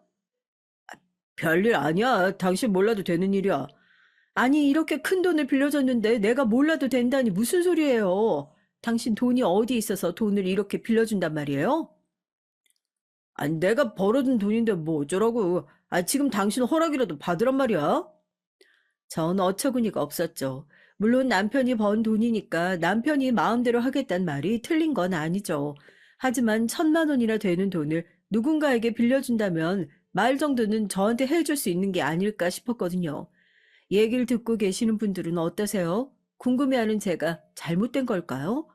남편은 완전 실망했다는 식으로 절 노려보며 2번 다시 얘기하지 말라고 아주 단호하게 말하더라고요. 남편의 반응에 제 마음도 차게 식었습니다. 제 반응이 심상치 않다고 느꼈는지 남편은 헛기침을 하더니 한결 부드러운 목소리로 말했어요. 제일 믿는 친구고 지금 급하다고 해서 돈 빌려줬어. 금방 갚을 테니까 신경 쓸 필요 없어. 당신이 알 정도의 일은 아니라고 생각해서 말을 안 했을 뿐이야. 남편의 해명이 있었지만 전 한동안 좀 남편과 거리를 뒀습니다. 아무리 친한 친구 사이라도 돈거래는 신중해야 하는데 고기나 먹으면서 이면지에 한 줄 써서 주고받아도 되는 걸까 싶었죠. 우리가 무슨 재벌도 아닌데 말이에요. 남편과 그 일로 대면대면 지내고 있던 어느 날 남편이 1,000만 원짜리 수표를 보여주더라고요. 그때 빌려갔던 친구가 돈을 갚았다고 하면서 말이죠. 그러면서 남편은 보란 듯이 별일 아니지 않느냐며 이만 화를 풀라고 말했어요. 전 길게 한숨을 내쉬었죠. 내 허락이 필요하다고 말하는 것이 아니에요. 그저 이런 일이 있으면 나하고 상의를 좀 하자는 거죠. 당신 어떻게 생각할지 모르지만 내 기준에선 1,000만 원은 이렇게 쉽게 빌려주고 받을 수 있는 돈은 아니라고 생각했거든요. 알았어. 다시는 당신이 신경 쓸 일은 안 만들게. 전 몇 번이고 남편에게 약속을 받아내고서야 그 일을 넘어갈 수 있었습니다. 그 사건을 제외하고 저희 부부는 평범함 그 자체였어요. 평온했죠. 남편이 약속을 정말 지켰는진 모르겠어요. 그때는 남편이 제 얘기를 들어줬다고 생각했는데 지금 떠올려 보면 철저하게 숨긴 것이 아닌가 싶습니다. 하지만 평화는 그렇게 길지 않았어요. 남편에게서 이상한 낌새를 느낀 건 첫 애가 태어나고 100일도 채 지나지 않았을 때였습니다. 남편이 갑자기 돈이 좀 있느냐고 묻더군요. 갑자기 무슨 돈 타령이냐고 물었죠. 이전 일도 생각나고 해서 심장이 벌렁거렸습니다. 제 목소리를 높여가며 물었지만 남편은 말을 얼버무리곤 잊어달라고 하더라고요. 전 그런 남편을 붙들고 물었지만 끝까지 말을 하지 않았어요. 그리고 일주일 정도 지났을까? 절 피해만 다니던 남편이 술에 완전 취해 와서는 친구는 와이프 덕을 그렇게 보고 사는데 왜 자기는 그런 것도 없느냐는 소리를 하더라고요. 충격적이었죠. 취중진담이라고 하잖아요. 전 남편이 평소 그런 생각을 가지고 있었던 것 같아 기분이 확 상했습니다. 술 먹었으면 조용히 들어가서 자요. 애기 놀라잖아요. 내 집에서 내 맘대로 소리도 못 내냐? 내가 왜 눈치 보고 살아야 되는데 네가 나한테 해준 게 뭐가 있어서. 많이 취한 것 같은데 그만 들어가요. 술 깨고 나서 얘기해요. 전 남편을 어떻게든 부축해서 방으로 들어가려 했지만 남편은 그런 제 손을 뿌리치곤 더 소리를 지르기 시작했어요. 당연히 잠들었던 첫째가 일어나서 우렁차게 울었죠. 남편은 아이를 조용히 시키지 않고 뭐 하느냐고 제게 손가락질을 했습니다. 전 화를 내고 싶었지만 꾹 눌러 참고 남편에게 나중에 얘기하자고 하면서 안으로 밀어 넣었어요. 그때였습니다. 남편이 다짜고짜 제 뺨을 때리더니 저를 밀치더라고요. 머릿속이 하얗게 변하면서 아무런 생각이 들지 않았죠. 누군가에게 맞아본 적이 처음이었거든요. 순간 집안엔 침묵만이 흘렀습니다. 생각지 못한 큰 소리에 남편도 얼었는지 자기 손만 보고 가만히 서 있더라고요. 내가, 여보, 미안해. 내가 미쳤나 봐. 남편은 술이 깬 건지 허둥거리며 제게 손을 내밀었지만 전 그런 남편의 손을 쳐내고는 첫째가 울고 있는 방으로 들어가 문을 닫아 걸었습니다. 남편은 자기가 실수했다고 문을 두드렸지만 전 일체 대답하지 않았어요. 다음 날이 되자 남편은 손이 발이 되도록 두 번 다시 이런 일은 만들지 않겠다고 빌었죠. 하지만 전 끝까지 말하지 않았습니다. 사실 제 스스로도 진정이 되지 않았거든요. 이 상태로 무슨 얘기를 할 수 있겠나 싶었기에 정리가 우선이었습니다. 술에 취해 가족들에게 손을 올리다니요. 최악 중에서도 최악이잖아요. 당장이라도 짐을 싸서 친정으로 가고 싶은 충동이 들었지만 다른 한편으론 이번이 처음인데다가 저렇게 사과를 하는데 넘어가도 되는 게 아닐까 싶기도 했어요.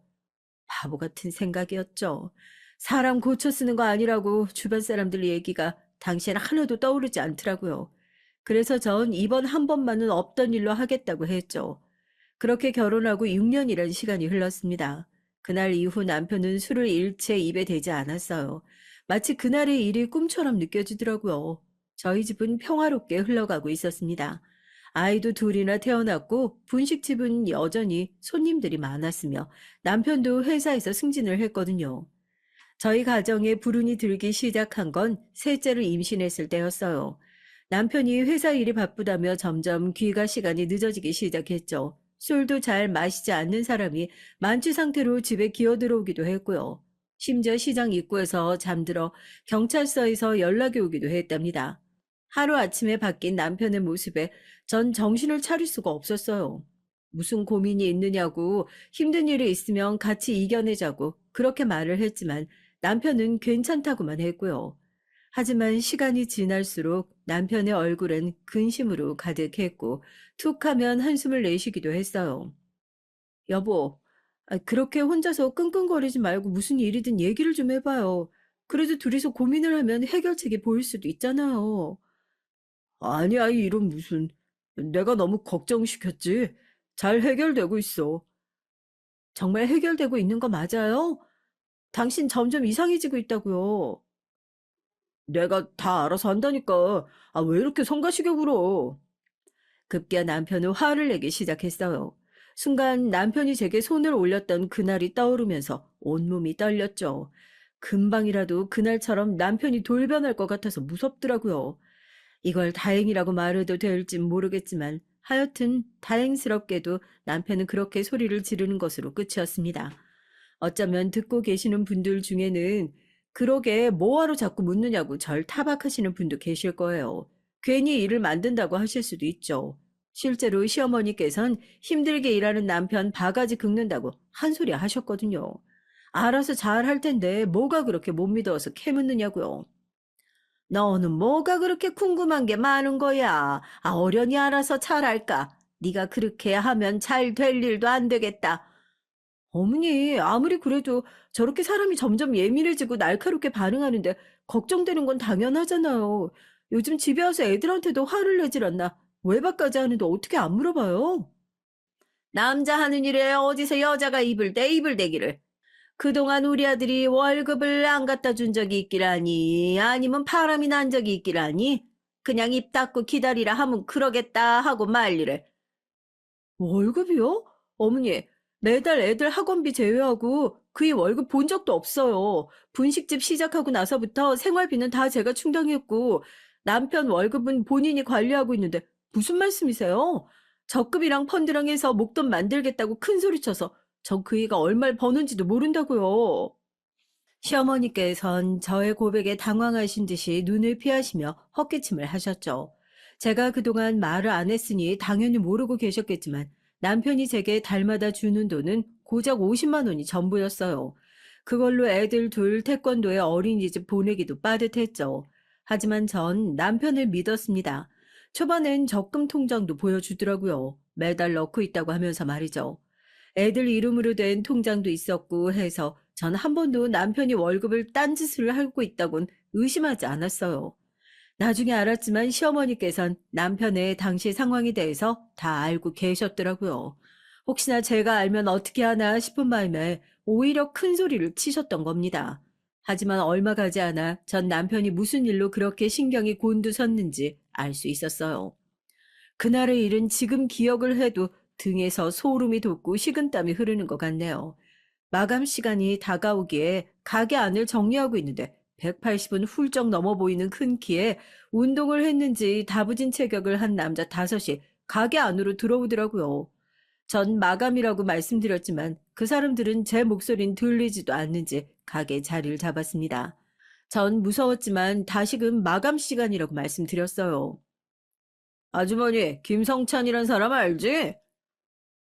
그 사람은 남편 친구인데 그 사람은 왜요? 갑자기 왜 여기 오셔서 그 사람을 찾는데요? 그럼 아주머니 남편이란 사람이 안석현이야? 그런데요? 당신들 뭐 하는 사람이에요? 우리 남편은 어떻게 알고요? 남자들은 혀를 차며 남편의 친구가 돈을 빌리고 잠적을 했다고 하더라고요. 당연히 전 그게 남편과 무슨 상관이냐고 물었죠. 남편 친구가 잠적을 했는데 왜 여길 찾아오느냐고요.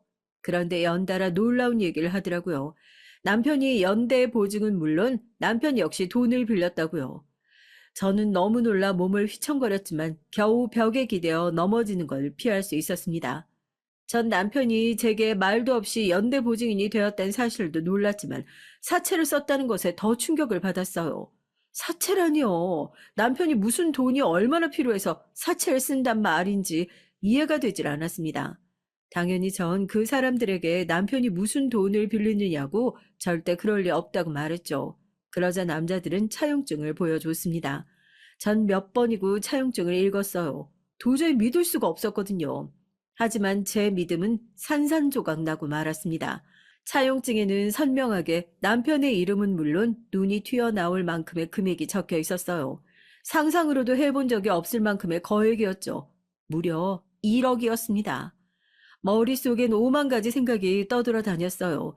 1억이란 돈이 왜 필요했을까? 다른 집에 살림을 차렸나? 아니면 도박을 했나? 펀드 얘기를 하더니만 혹시 펀드가 아닌 주식에 손을 댄 건 아닌가? 정말 오만 가지 경우의 수가 머릿속을 가득 채웠습니다. 제가 말도 없이 가만히 차용증만 보고 서 있자 남자가 거친 욕을 내뱉으며 뭘 그렇게 보고 있느냐고 소리를 질렀어요. 그렇게 보고 있으면 1억이 10원이라도 되나? 아, 누가 대신 갚아줘? 뭘 그렇게 보고 있어? 이 많은 돈을 왜, 당신들 사기꾼들 아니야? 사기꾼은 당신 남편이고 돈 빌려갔으면 갚아야죠. 어디서 잠적이야? 그 친구 놈은 땅으로 꺼졌는지 하늘을 솟았는지 코빼기도 안 보이고 당신 남편은 연락 두절에 회사에도 없고 그러니까 여기라도 와야지. 안 그래? 회사에도 없다니 그게 무슨... 남자들은 회사로 남편을 찾아갔더니 이미 퇴사를 한 상태라 결국 여기로 왔다고 하는데 2차 충격을 받았죠. 아침마다 잘 다녀오겠다고 말하고 나간 남편이 회사가 아니라면 도대체 어디로 갔냐 싶었고요. 그렇게 멍한 상태로 있는데 남편의 목소리가 들렸습니다. 반갑게 절 부르던 남편은 가게에 있는 남자들을 보고 사색이 되더라고요. 그리고는 더듬거리며 여길 어떻게 알았냐고 하는데 제가 알던 남편의 모습이 아니었어요. 남편은 자기가 알아서 할 수 있는데 왜 여길 오느냐고 소리를 질렀지만 남자들은 눈 하나 깜빡이지 않더라고요. 오히려 위협적인 몸짓으로 남편에게 가까이 다가가며 연락도 없이 잠적을 했으면서 어디서 큰 소리냐고 우르렁거렸습니다. 진짜 무슨 짐승 같았어요. 그 기세에 남편은 바로 겁을 먹은 듯 뒷걸음질을 치더군요. 전 소리 내서 남편을 불렀지만 남편은 뒤도 돌아보지 않고 도망을 쳤습니다. 남자들이 빠른 걸음으로 남편을 따라 나갔고요. 저에게 차용증을 보여주던 남잔 그래도 제가 불쌍했는지 살 구멍이라도 빨리 찾아보라고 하고 나가버렸어요. 하늘이 무너진다는 말은 이럴 때 쓰는 것이 아닐까 생각했습니다. 저한테 이런 일이 있을 거라고 한 번도 상상하지 못했거든요. 남편은 그날 밤 돌아오지 않았어요. 전 시댁의 모든 사정을 다 털어놨고요. 그런데 시댁의 반응이 아주 가관이었습니다. 마치 다 알고 있었다는 반응은 물론 제게 가게를 팔라고 하더라고요. 가게를 팔라니 그게 무슨 말씀이세요? 아, 그럼 네 남편 저렇게 쫓겨다니는데 손 놓고 가만히 있겠다는 말이야? 그 가게 팔아서 어떻게든 해봐야지. 그럼 애들은 어떡하고요? 설사 돈을 갚아도 그 다음은 어떻게 먹고 살려고 그런 말씀을 하세요? 우리 아들이 너무 착해서 벌어진 일 아니냐? 능력이 없는 것도 아닌데 뭐가 걱정이야? 정말이지 말이 통하질 않더라고요. 전 죽어도 그렇게는 못한다고 딱 잘라 말했습니다. 시어머니께선 남편이 얼마나 제게 잘했는데 이럴 수 있느냐고 길길이 날뛰셨지만 전 차라리 이혼을 하겠다고 했어요. 제가 이혼이란 말을 할 것이라고는 생각지도 못했다는 듯 시어머니께선 저를 향해 손가락질을 하면서 거친 욕을 내뱉더군요. 시어머니께 말로는 그렇게 했지만 저도 이혼까지 생각한 건 아니었습니다. 다른 방법을 찾아보고 있을 뿐이었어요. 그런데 남편이 아이들 이름으로 만들어둔 적금을 모조리 해약했다는 사실을 알고 난 뒤론 무조건 이혼을 해야겠더라고요. 제가 들어둔 적금까지 하나도 남기지 않고 다 해약하는 바람에 제게 남은 건 분식집과 제 명의로 된 통장의 돈, 그리고 얼마 안 되는 현금이 전부였습니다. 남편을 찾지 못했는지 매일같이 남자들은 분식집으로 찾아왔어요. 시장엔 온갖 소문들이 다 돌았죠. 남자들은 남편을 내놓지 못하겠으면 돈이라도 달라고 난리를 쳤고요. 제가 할 수 있는 일이라고는 모른다는 말과 돈은 남편에게 받으라는 말뿐이었습니다. 남자들의 행동이 점점 거칠어지자 시장 상인들도 겁을 먹은 듯 슬슬 절 피하기 시작했어요. 상황이 이렇게 점점 최악으로 흘러가다 보니 친정에도 소식이 전해졌습니다. 남동생은 당장이라도 남편을 잡아오겠다고 성화였고 어머니는 다 자신의 탓이라며 한숨을 내쉬셨어요. 그렇게 저희는 공포 속에서 시간을 보내야 했습니다. 산딸은 다가오는데 달라지는 건 아무것도 없었어요. 그 사이에 시름시름 앓으시던 어머니마저 돌아가시자 정말이지 죽을 것 같더라고요. 이곳이 지옥인가 싶을 정도였습니다. 상황이 달라진 건 결혼 생활 동안 얼굴 한번 본 적 없는 신우가 절 찾아오면서부터였어요. 결혼식 날에 잠깐 얼굴 본 것이 전부인 신우는 갑자기 자신이 도와줄 테니 이혼 소송을 하라고 하더군요. 무표정한 얼굴을 한 신우인 어머니가 돌아가셨다는 얘기를 듣고 도저히 이대로 있을 수 없겠다 싶어서 왔다고 말씀하셨죠. 그러면서 제게 법정에 나올 일도 없게 자신의 선에서 해결할 테니 깔끔하게 정리하고 새 인생 살라고 하더라고요. 옳게 내가 해줄 수 있는 일은 고작 옳게 호적 정리밖에 없어. 진짜 미안한데 앞으로 태어날 아이도 그렇고 다 옳게가 책임져야 할 거야. 양육비 이런 건 기대도 하지 말고. 이미 영 끊고 살고 있어서 그냥 모른 척 하려고 했는데 이대로 가다간 옳게만 죽어날 것 같아서. 엄만 하늘이 무너진다고 해도 그놈 편만 들 테니 그냥 여기서 끝내고 옳게라도 살자. 당황한 절 가만히 보던 신우인 제 손을 굳게 쥐고는 앞으로 시댁에서 어떻게 나오든 귀 닫고 살라고 했어요. 그렇게 전 남편과 6개월 만에 이혼을 했고 서류상으로 남남이 되면서 더 이상 남자들도 찾아오지 않게 됐습니다. 하지만 제겐 갓 태어난 막내와 아직 어린 두 아이가 있었고 이 아이들과 살아가야 한다는 현실이 남았어요. 정말 죽을 만큼 열심히 살았습니다.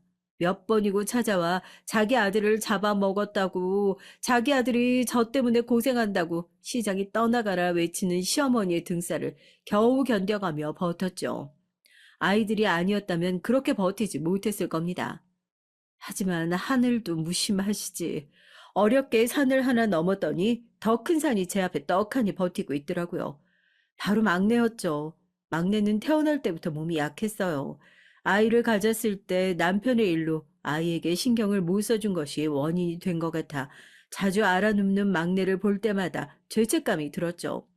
열 손가락 깨물어서 안 아픈 손가락 없다곤 하지만 막내는 제게 다른 의미의 아픈 손가락이 됐습니다. 병원을 제 집처럼 드나들면서도 씩씩하게 커가는 막내를 보면서 얼마나 남몰래 울음을 삼켰는지 셀 수도 없어요. 그렇게 아프던 막내는 결국 10살이 채 되지 않아 병원 신세를 져야 했습니다. 심장에 문제가 생겨 수술을 해야 한다고 하는데 어렵고 까다로운 수술이라 큰 병원에서도 쉽지 않을 것이라고 하더군요. 거기다 순번도 있어서 한참을 기다려야 한다고 하셨죠. 하지만 날이 갈수록 막내의 상황은 나빠졌습니다. 이러다 큰일이 날 것만 같아 미칠 것 같더라고요. 그리고 실제로도 위험한 고비를 몇 번이고 넘겨야만 했고요. 전 하루하루를 피말리는 기분으로 살았습니다. 가게는 이미 예전에 문을 닫았고요. 전 그저 오늘 하루 막내가 잘 버텨주길 바랄 뿐이었어요. 이렇게 앞이 보이지 않던 날들이 이어지던 어느 날이었습니다. 제가 절대 잊을 수 없는 날이기도 한 그날은 저녁부터 막내 상태가 심상치 않더라고요. 시간이 흐를수록 점점 더 상태가 악화됐고요. 아무리 아파도 입 밖으로 아프다는 소리를 잘하지 않던 막내가 그날따라 너무 힘들고 아프다는 말을 몇 번이나 하더라고요. 심장이 덜컥 내려앉는 기분이었죠. 이대로 막내가 어디론가 갈 것만 같았어요. 밤이 되자 막내는 의식을 잃었습니다. 중환자실 밖에서 발만 동동 구르고 있는데 갑자기 의료진들이 뛰어들어가더니 막내를 데리고 나오더라고요. 전 이게 무슨 일인가 싶어 간호사 선생님을 붙들고 물었죠. 당장 수술에 들어가야 한다고 하더라고요. 응급을 요하는 상황이라 지금 아니면 안 된다고 말이죠. 전 숨이 멎는 것 같았습니다. 다리가 후들거리고 머릿속엔 아무것도 생각나지 않았어요. 하지만 이내 정신을 차리고 막내를 따라갔죠. 대기실에서 수술이 끝나기를 기다리기를 한참 시간을 흘러가는데 막내가 들어간 수술실에 불이 꺼지질 않더라고요. 몇 시간을 기다렸는지 모르겠어요. 전 뚫어져라 화면만 보면서 제발 막내를 살려달라고 빌고 또 빌었죠. 이윽고 불이 꺼지고 의사 선생님께서 나오셨습니다. 손이 덜덜 떨리기 시작했어요. 의사 선생님께선 제 손을 잡곤 천천히 토닥이며 수술은 성공적이었으니 이제는 깨어나길 기다리기만 하면 된다고요. 전 몇 번이나 되물었습니다. 그 말이 정말이냐고요. 의사 선생님께선 고개를 끄덕이시며 조금만 더 힘을 내라고 하더라고요. 전 의사 선생님의 손을 붙들고 몇 번이나 허리를 숙여 감사의 인사를 전했습니다. 감사합니다. 정말 감사합니다. 어려운 수술이라고 들었는데 이렇게 살려주셔서 정말 감사드려요. 제가 더 감사드리죠. 덕분에 제가 여기까지 올 수 있었는데요. 조금 더 빨리 알았더라면 좋았을 걸. 마음 고생하게 해드려 죄송합니다.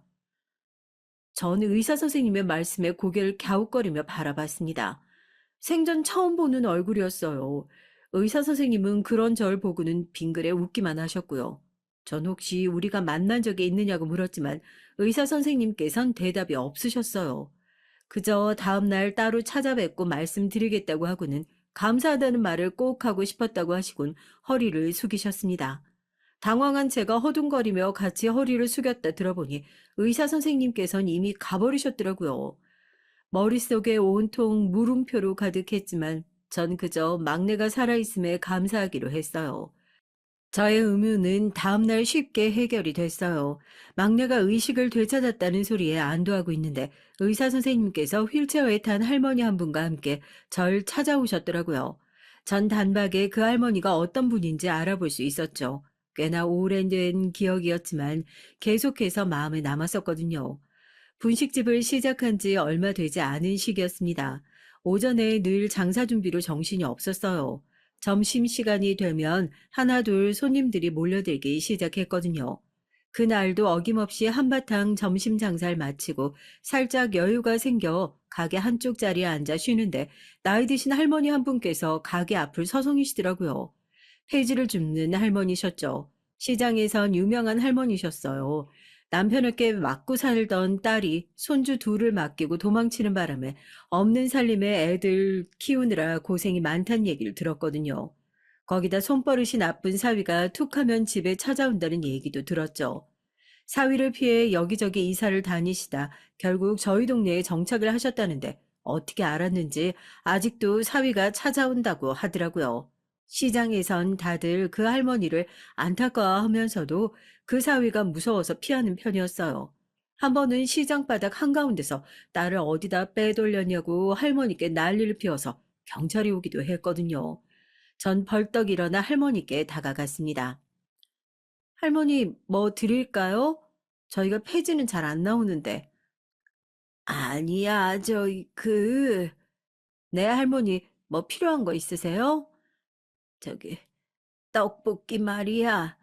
혹시 500원어치도 팔어?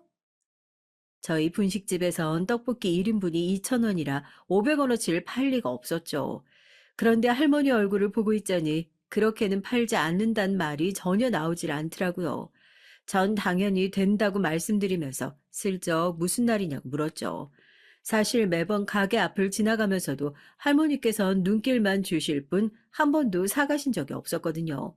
할머니께서는 오늘 둘째 손자 생일인데 손자가 제일 좋아하는 게 다른 집도 아닌 우리 집 떡볶이라 그거라도 사주고 싶다고 하시더라고요. 오늘 영 벌이가 시원치 않아서 그래서 500원어치라도 좀 살 수 있을까? 안 될 게 뭐 있어요. 오늘 손주 생일이시구나. 그럼 제가 제일 맛있어 보이는 놈들로 골라볼게요. 아유, 괜찮겠어? 아유, 미안해. 진짜 내가 다음에는. 아유, 할머니, 그런 말이 어딨어요. 우리 집 떡볶이 좋아해 준다는데 제가 다 기분이 좋네요. 전 1인분이 조금 넘는 양을 꾹꾹 눌러 담았죠. 그리고 튀김도 몇 개 넣었고요. 할머니께선 뭘 그렇게 많이 주느냐고 하얗게 질린 얼굴로 그렇게 팔아선 안 된다고 하셨지만 전 넉살 좋게 생일 선물이라 생각하고 받아달라고 했죠. 할머니께선 금방이라도 눈물을 쏟을 것 같은 얼굴을 하시며 고맙다고 하시곤 몇 번이나 허리를 숙이고 가셨어요. 전 할머니 인사를 받는 것이 민망했지만 기분은 좋았죠. 그런데 다음 날부터 예상하지 못한 일이 벌어졌습니다. 아침에 가게로 나오면 다른 곳과는 다르게 분식집 앞이 깔끔하게 청소가 돼 있더라고요. 처음엔 눈치를 못 챘어요. 그런데 며칠 뒤에 비가 엄청 내린 다음 날인데 저희 가게 앞만 깨끗하더라고요. 전 누군가 저희 가게 앞을 깔끔하게 청소를 해주고 있다는 걸 그때야 알았습니다. 그리고 그 사람이 고등학교에 입학한 할머니네 첫째 손주라는 것도 알았죠. 전 고작 떡볶이 한 번을 넉넉하게 담아준 것이 전부인데 이렇게까지 해주다니 오히려 미안한 마음이 들더라고요. 그때부터였어요. 전 일주일에 한 번씩 밑반찬이랑 카레랑 짜장 같은 것들을 담아 할머니 댁 앞에 놓고 왔습니다. 가게 앞을 청소해줘서 너무 고맙다는 편지와 함께 말이죠. 처음에 할머니께선 절대로 받을 수 없다고 하셨어요. 하지만 전 공부하기도 바쁠 텐데 매일같이 눈이 오나 비가 오나 청소해주는 일이 얼마나 힘든 일인데 그 값을 해야 한다고 고집을 부렸죠. 저희의 인연을 그렇게 시작됐습니다. 한 번도 아이들을 직접적으로 만난 적은 없었어요. 사춘기의 아이들이 자존심이 상할 것 같았거든요. 아버지란 사람은 찾아와서 행패를 부리고 어머니란 사람은 자기 살겠다고 아이들을 버리고 가선 소식도 없고 거기다 말하기 좋아하는 사람들이 여기저기서 수군거리는 것 같더라고요. 그래서 괜히 아이들 마음 다치는 건 보고 싶지 않아서 그저 사람들이 없는 시간을 틈타 집 앞에 두고 오는 것이 전부였습니다. 그렇게 2년이 지났어요. 전 2년 동안 한 번도 빼놓지 않고 도시락을 배달했죠. 몇 번이고 아이들에게 감사의 편지를 받기도 했고요. 그런데 언제부턴가 할머니의 모습이 보이지 않더라고요. 전 몸이 아프신가 싶어서 집을 찾아갔는데 아무도 없었어요. 집주인의 말론 도망치듯 떠났다고 하더라고요. 걱정이 됐죠. 설상가상 그 사위라는 인간이 저희 가게에 와서는 할머니와 아이들 소식을 내놓으라고 한 적도 있었거든요. 할머니 집에서 저희 분식집 젓가락을 발견했다고 하면서요. 당연히 전 어이가 없었죠. 그런 이유로 절 찾아와선 할머니와 아이들을 내놓으라니 도대체 머릿속에 뭐가 들었는지 상상이 안 되더라고요. 전 당장 경찰을 불렀고 그 사위라는 사람은 끌려가면서도 이렇게 끝나질 않을 것이라고 두고 보란 말을 남겼습니다. 실제로 사위란 사람은 몇 번이고 찾아왔어요. 그리고 이런 일이 반복되다 보니 할머니와 아이들이 더 걱정됐습니다. 나름 알아보기도 했는데 제가 아는 것이라곤 김씨 할머니라는 것 말고는 없다 보니까 찾기도 힘들더라고요. 그 일은 그렇게 제 마음 한구석에 남아 있었죠. 그런데 그런 할머니를 병원에서 만나다니 보통 놀랄 일이 아니었습니다. 나 기억하겠어요, 떡볶이. 당연하죠. 할머니 그동안 어디 가셨던 거예요? 갑자기 사라지셔서 깜짝 놀랐어요. 찾는 것도 쉽지 않고요. 그런데 이렇게 병원에서 만나다니. 할머니께선 울먹거리시며 제 손을 잡아주셨습니다. 당시 아이들을 버리고 도망친 줄 알았던 딸이 겨우 자리를 잡았다며 같이 가자고 해서 알리지도 못했다고 하시더군요. 혹시나 사위가 나타날까 겁이 나서 도망치기만 했다고 미안하다고 하셨죠. 전 이렇게 살아계신 걸 본 것만으로도 충분하다고 말했어요.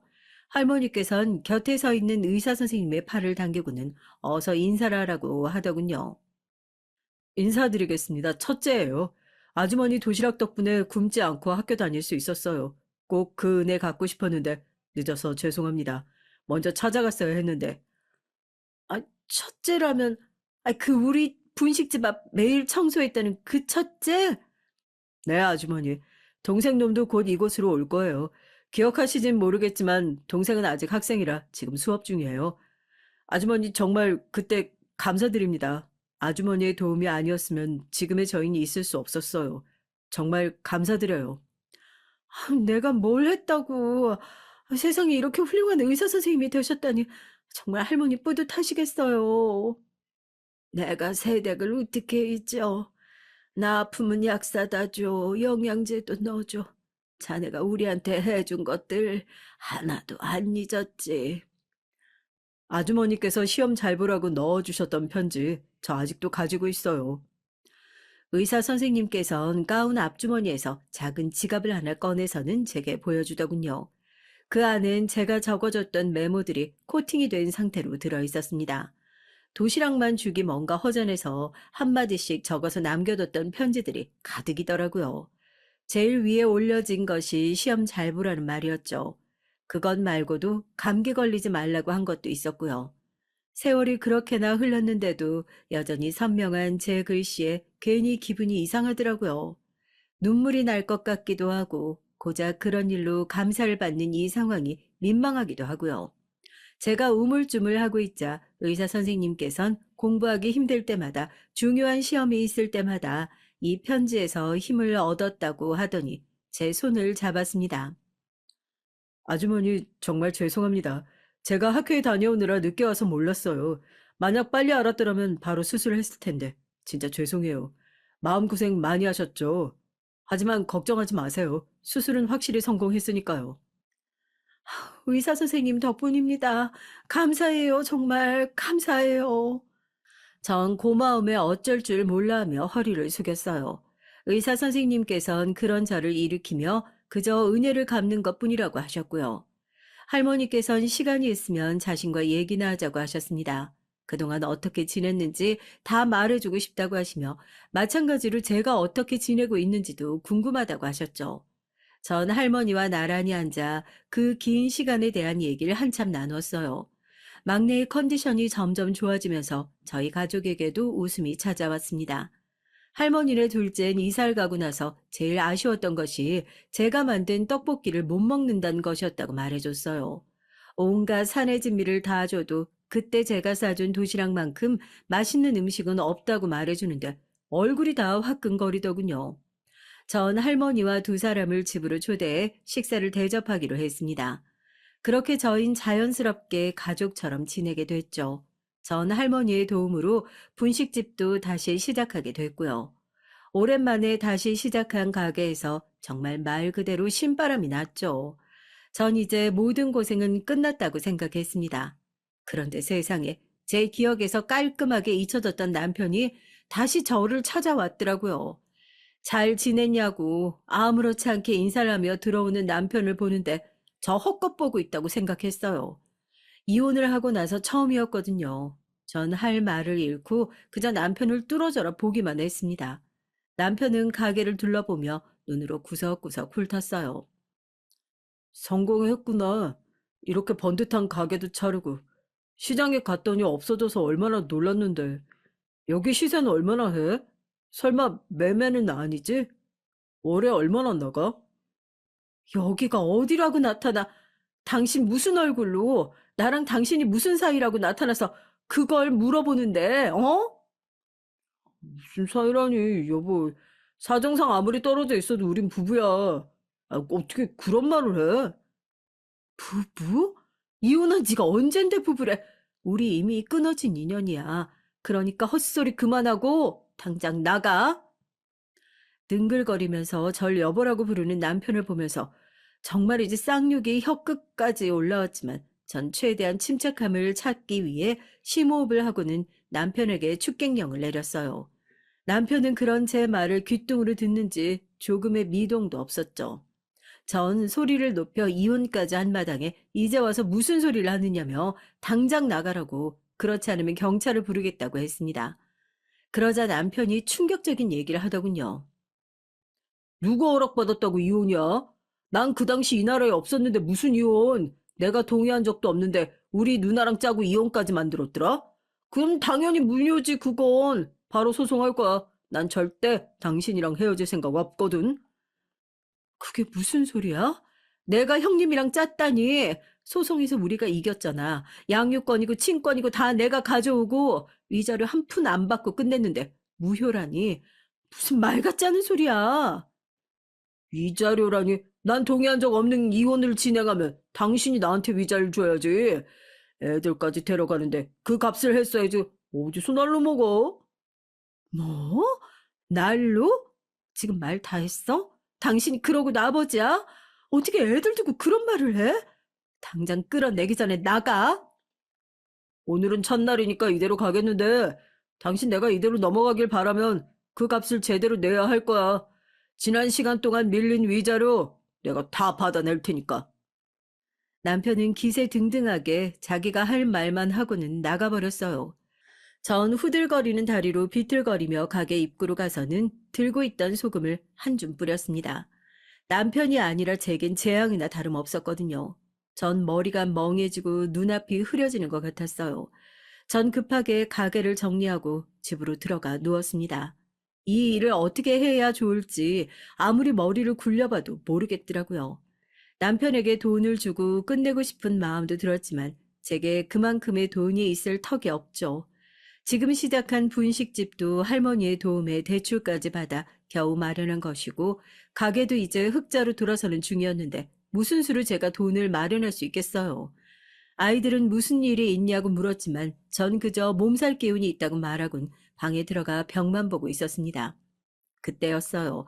밖에서 소란스러운 소리가 들리더니 할머니네 둘째가 문을 살짝 열곤 저를 불렀습니다. 분식집에 갔다가 닫힌 문을 보고 왔다고 했죠. 전 할머니네 둘째가 로스쿨을 다니고 있다는 생각에 지푸라기라도 붙잡고 싶은 마음으로 낮에 있었던 얘기를 꺼냈습니다. 아니나 다를까 할머니네 둘째는 남편 욕을 하며 길길이 뛰더라고요. 아니 이모 그걸 그냥 뒀어요? 아 진짜 내 손에 걸렸으면 죽었어. 그놈 어떻게 애들 안부는 묻지도 않고 뭐 위자료? 우리 아버지도 인간 아니었지만 그 새끼도 인간 되긴 글렀어요. 이게 무슨 방법이 없을까? 이혼이 무효가 되면 이혼이 무효가 되면 뭐요? 이모, 이혼 다시 하면 되는 거죠. 그 인간이 한 짓이 있는데 무슨 걱정이에요? 내가 형한테 얘기할게요. 형이 발이 엄청 넓으니까 도움이 될 거예요. 저도 선배들한테 좀 물어볼게요. 이모는 아무 걱정 마세요. 내가 그 인간이랑 다시 엮이는 일 없이 만들어 줄 테니까. 할머니네 둘째는 큰 소리를 치더니 저더러 오늘은 애들이랑 외식하고 오겠다고 하고 나가버렸습니다. 사람 마음이 참 이상한 것이 그 소리를 듣는데 벌렁거리던 마음이 가라앉고 안도감마저 들더라고요. 전 불안감에 흔들리는 마음을 다잡으며 아이들을 위해서라도 남편과 확실하게 매듭 짓겠다고 결심했답니다.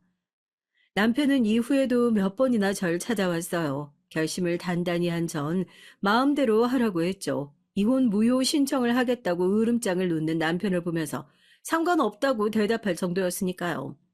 당당하게 나가는 제 모습에 오히려 남편이 당황하더라고요. 남편은 이대로 입 닫고 살아줄 테니 위자료를 달라고 했지만 전 단호하게 선을 그었답니다.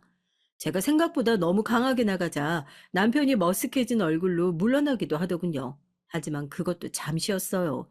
남편은 몇 번이고 찾아와선 급기야 애들을 만나러 가겠다는 개소리도 서슴없이 떠들어댔습니다. 전 아이들 앞에 나서기만 해보라고 그때는 같이 죽자는 소리로 받아들이겠다고 소리를 질렀고요. 그러니까 내가 애들 앞에 나서는 것이 싫으면 그냥 위자료 주고 끝내자니까. 아, 어차피 법정 가면 당신한테 불리해. 알잖아, 당신도. 상관없다니까? 가서 나를 사기죄로 고소를 하든지 뭘 하든 마음대로 하라고. 난 당신한테 1원도 줄 수 없으니까 법대로 해. 내가 잘못했으면 그 죄값 치르면 그만이니까. 여기서 괜히 시끄럽게 굴지 말고 당신도 남자라면 입으로만 털지 말고 해보라고 자신 있게.